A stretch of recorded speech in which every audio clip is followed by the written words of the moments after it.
Hepinize kucak dolusu selamlar arkadaşlar. Bugün uzun zamandır video çekemiyordum, özür dilerim.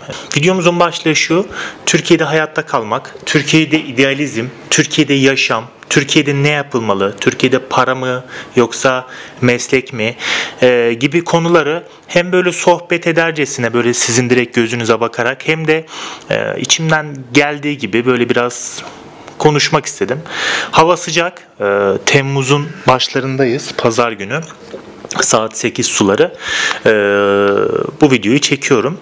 Neyse, konumuza dönecek olursak, bildiğiniz gibi uzun süredir YouTube videoları çekiyorum. Genelde video konularım işte akademi üzerine hep oldu. Fakat günümüz Türkiye'sinde şöyle bir durumla karşı karşıyayız arkadaşlar. Artık idealist olmak Türkiye gibi bir coğrafyada gerçekten sorun yaratabilir. Söylediklerimi lütfen kötüye anlamayın ya da bir yere çekmeye çalışmayın. Sadece subjektif olarak konuşuyorum ve her şeyi görerek, zaten söylediklerimin hepsine onay vererek dinlerseniz, onaylayacağınızı düşünerekten bahsediyorum. Daha hızlı görebilirsiniz gerçekleri. Şimdi yeni doğmuş bir çocuk belli bir yaşa geldiğinde kreşe başlıyor. Sonra anaokulu, ilkokul, lisesi, üniversitesi, yaparsa yüksek lisans, doktora, akademi, yapmazsa KPSS herhangi bir yer ya da rahat atanabileceği bir yerse mezun olup iş bulabilir. Süreç bu şekilde ilerliyor genelde. Fakat bizde şöyle bir sorun var. Bunu bilmiyorum, aramızda evli çocuğu olanlar vardır. Çocuğu büyük olup okula gönderenler vardır. Lütfen yorum kısmına belirtin. Özellikle kreşe göndereceklerse kreş fiyatları, anaokuluna göndereceklerse anaokulu fiyatları, liseye gidecekse ya da ilkokula gidecekse dil sınavı yok, dil kursu, işte ekstra etütler, ekstra özel öğretmenler tutma, ekstra bir ders üzerine yoğunlaşma, liseye gidiyorsa üniversite sınavı için dershaneye gitme gibi ekstra durumla karşılaşabiliyorsunuz. Hal böyle olunca arkadaşlar durum şuna evriliyor. Ülkede eğitim var mı? Ülkede eğitim var mı? Soruyu size yönelteyim. Ülkede eğitim, şahsi açıdan konuşacak olursam maalesef yok. Çünkü şu şekil bir sisteme evrilmiş durumdayız. Yani Türkiye genelinde şu var artık. Sağlıkta, eğitimde, sanayide, hepsinde fark edeceksiniz. Özel belli kişilerin üzerinde dönen bir sistem var. Eğitimde işte belli üniversiteler, belli dershaneler, belli sınavlar, belli kişilerin yaptığı sınavlar. Sağlık sisteminde biliyorsunuz artık devlet randevu sistemi çöktü. Herhangi bir, Allah korusun, rahatsızlık durumunda bir MR'a girseniz, herhangi bir görüntüleme sisteminden randevu almaya çalışsanız devlet kurumunda randevu bulmanız gerçekten çok zor. İnsanların o kadar şey yaptı ki kod yazıp sistem açıldığında uyarı verecek şekilde kendilerini geliştiriyorlar. Buna sebep oldu. Diğer taraftan sanayi sisteminde bildiğiniz gibi bazı Türkiye'deki özel firmalar, özel kuruluşlar yine savunmayı ele almış durumda. Hangi açıdan bakarsanız istediğiniz şekilde değerlendirebilirsiniz. Şunu da diyebilirsiniz: benim için hiçbir problem yok. Parası olan gitsin, parası olmayan gitmesin. Fakat biz devletin okullarında okuduk. Devlete bir vefa borcumuz var. Bakın, hükümet demiyorum, devlet diyorum. Arada fark var. Bizim devletimize bir borcumuz var. Evet, devletimiz bize burs verdi, devletimiz bize kitap verdi, devletimiz bize okul verdi, yeri geldi yurt verdi. Çok uzaktaydı, gidemedik ama olsun. Bu minnet borcunun ödenmesi gerekiyor. Fakat günümüz Türkiye'sinde şöyle bir problemle karşı karşıyayız. Hatırlarsınız, ilkokuldan, tarih derslerinden, ilk çağda insanlar vardı. Bu ilk çağdaki insanların iki temel amacı vardı genelde. Birincisi yeme, ikincisi barınma. Yeme ve barınma. Bu iki söylediğim şey size bir yerden tanıdık geldi mi? Geldi değil mi? Yani şu an günümüz Türkiye'sinde yaptığımız tek şey bu. Yeme, barınma. Yeme, barınma.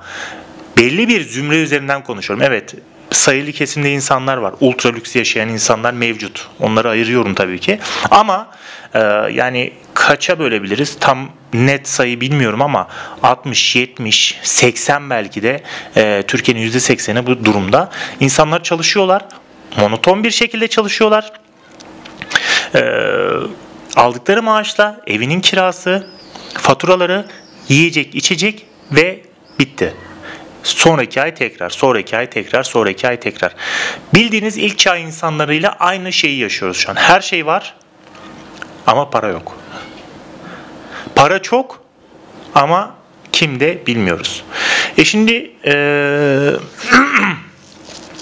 nasıl bir şeyde bulunabilirim? Ne derler ona? Nasihat değil de tavsiyede bulunabilirim. Şöyle bir tavsiyede bulunmak istiyorum ben. Özellikle sevgili dostlarım, kanı kaynayan genç arkadaşlarım.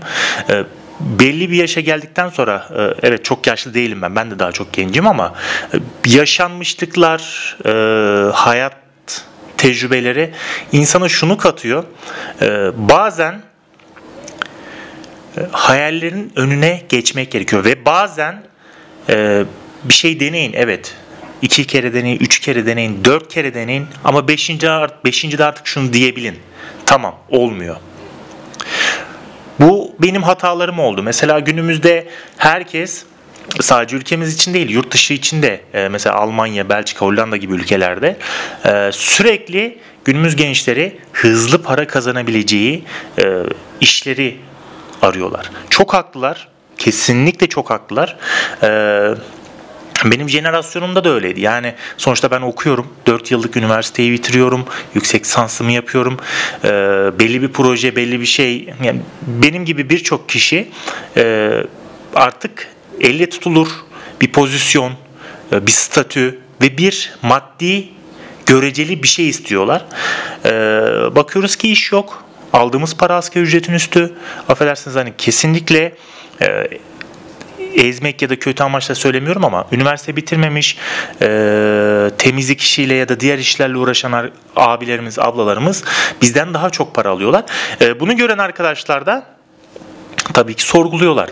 Günümüzde ben hani tamam top üniversiteler için bir şey demiyorum ama şehir arası şehirler, işte X şehirde, küçük bir şehirde X üniversitesi, büyük şehirde Y özel üniversitesi gibi özel üniversitelere gidip İBF fakülteleri, fen edebiyat fakülteleri, mühendislik fakülteleri bile, yani günümüzde mühendislik fakülteleri bile, atıyorum inşaat mühendisliği yazdınız. İlk zamanlar evet çok popülerdi ama yok. Yok, makine mühendisliği yazdınız arkadaşlar. Benim arkadaşım, çocukluk arkadaşım mezun oldu. Çocuğu asgari ücretle çalıştırdılar. Bakın bu çocuk buhrana girdi. Haklı. Sonuçta belli bir ders birikimi oluyor. İşte akışkanlar mekaniği, şu su, bu su, işte türevi, integrali. Matematikten türev integral çıkmış. Duydunuz mu? Hani evrimi falan filan biyolojiden çıkarmışlardı. Matematikten türev integral çıkmış. Hani ben size söylüyorum daha ne yapmanız gerektiğini. Yapmanız gereken şu arkadaşlar. Meslek edinin.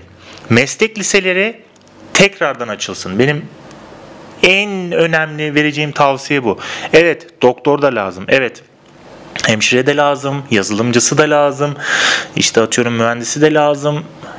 Temel bilimleri, fen bilimleri de lazım. İBF'cisi de lazım. Tarihçisi de lazım. Lazım. Ama şöyle bir soru işareti var. Siz 81 ilin 81 üniversite diyorum. Hadi 81 üniversite yok da 81 üniversitesinden her sınıfta 20 kişi olsa siz bir senede o kadar öğrenci çıkartıyorsunuz bir bölümden. Kaç kişi alıyorsunuz? Bir elin parmağını geçmiyor. Bir elin parmağını geçmediği gibi bu arkadaşlar hayata küsüyorlar. İstedikleri mesleği yapmadığı için mutsuz oluyorlar. Ve problem fazladan, ya şu an eczacılık okuyan arkadaşlar 1. Yardımcı eczacı olacaklar. 2. Stok doldu. Yok. Devralsan bir sürü para istiyorlar. Yok. Doktor oluyorsunuz. Bakın bazı bölümler seçilmiyor bile. Pediatri uzmanlığı seçilmiyor. Siz bunu biliyor muydunuz? Pediatri hekimi yok şu an.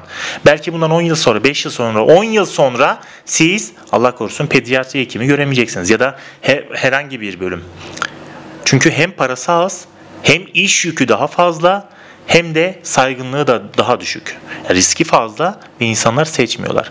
Hal böyle olunca eğer illaki ben idealist olacağım, bende para sıkıntısı yok, İşte benim annem babam bana 90 yaşına kadar da bakar diyorsanız tabii ki her bölümü sınırsızca okuyabilirsiniz. Hiçbir sorun yok. Fakat ailevi durumları işte gidiyor geliyor.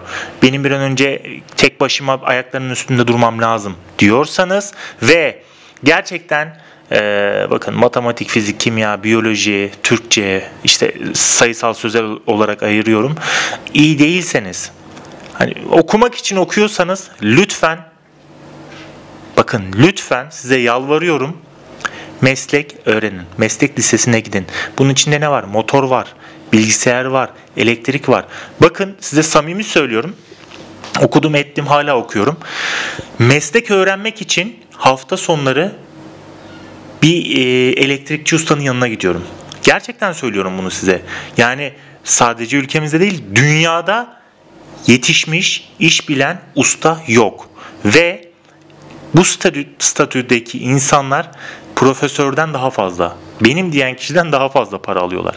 Yani aylık 200, 300, 500 bin lira alan insanlar var. Yaptığı iş durumuna göre. Yani hal böyle olunca, atıyorum siz makine, bir motor ustası, bir arabanız bozulduğu zaman korkuyorsunuz değil mi? Ulan ne çıkacak, ne kadara patlayacak, ne olacak, ne edecek, acaba çok söyler mi, az söyler mi? Bir işte evinizde bir tesisat problemi oldu.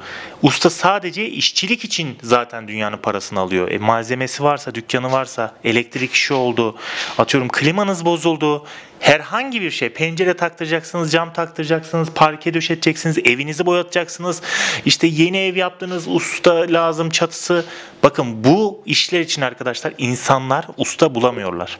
Gerçek söylüyorum size. Yapmanız gereken şey şu. Eğer gerçekten ben okulu sevmiyorum. Arkadaş benim okulla işim yok. Ben manav olacağım, ben kasap olacağım, ben marketçi olacağım, ben ticarete atılacağım. Benim işim sanayi. Ben motor ustası olacağım. Ben elektrikçi olacağım abi. Deyin, çekilin kenara. Bakın bundan 5-10 sene sonra üniversite okumuş arkadaşlarınızla bir araya gelin.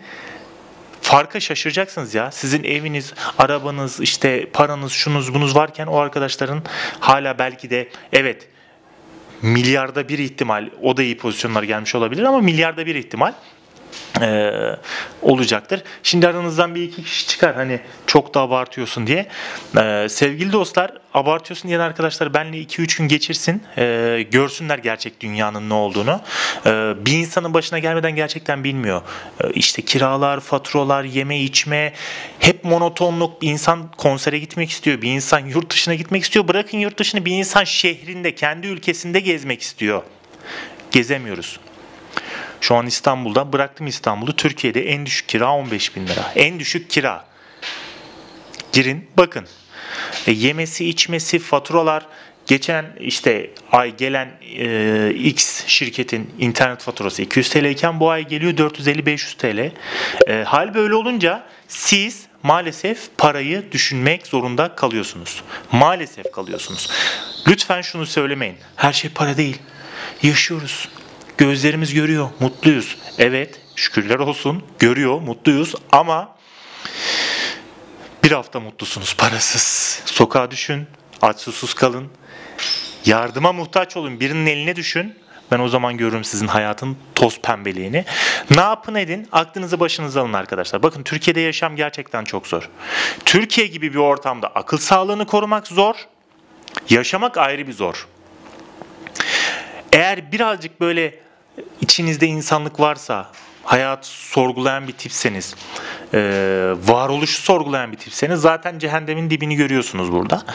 O yüzden yapmanız gereken olabildiğince hızlı yoldan para kazanmak. Bakın işte sosyal medyada, TikTok'ta, şunda bunda para yapın demiyorum. Bunlar gelip geçici şeyler. Bir anda parlarsınız, bir anda sönersiniz. Devamlılık için meslek öğrenin. Mesleğin ne olduğu hiç önemli değil. İnanın, çok mutlu olacaksınız. Bakın inanın çok mutlu olacaksınız. Size samimi söylüyorum. Benim 2 yıllık elektrik teknikerliği mezun arkadaşım kendi dükkanını açtı. Şu an altında son model arabası. Şu an kim? Çevrenizde kim son model X bir markaya binebiliyor ki lüks bir araca? Kim? Soruyorum size. İşte bir elektrik teknikeri binebiliyor. Ama bir akademisyen, yardımcı doçent binemiyor. Durum bu sevgili dostlar. Türkiye'de hayatta kalmak istiyorsanız yapmanız gereken şey basit. Meslek öğrenin, meslek öğrenin, meslek öğrenin